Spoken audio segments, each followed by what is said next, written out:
তিনি ছিলেন মধ্যম আকৃতির সুঠাম দেহের অধিকারী একটি মানুষ। তার চুলগুলো ছিল ঘাড় পর্যন্ত প্রলম্বিত, হালকা হালকা কোকড়ানো। তিনি যখন চুলের ভিতরে তৈল দিয়ে আছড়াতেন, মনে হতো মৃদুমন্দ ঢেউ দেখা যায়। তার কপাল ছিল চওড়া, ভ্রুগুলো ছিল জোড়া ভ্রু, ধনুকের মতো বাঁকা। চোখের পাতাগুলো ছিল ফুটন্ত গোলাপের গোলাপি রঙের এক একটি পাপড়ির মতো। তিনি কখনো বা যখন চোখের পলক ফেলতেন, মনে হতো মৃদুমন্দ বাতাসে গোলাপ পাপড়ি যেন দোল খাচ্ছে। তার চোখের সাদা অংশ ছিল রক্তিমাভ সাদা, কালো অংশ ছিল কৃষ্ণ কালো। তার নাকটা ছিল খাড়া, নাকের ছিদ্রগুলো ছিল ছোট ছোট।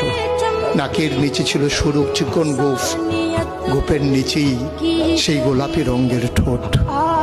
তার ঠোঁটগুলো যখন কখনো বা মুচকে হাসত, গোটা পৃথিবীর মানুষ অবাক বিস্ময়ে দেখত। গোটা পৃথিবী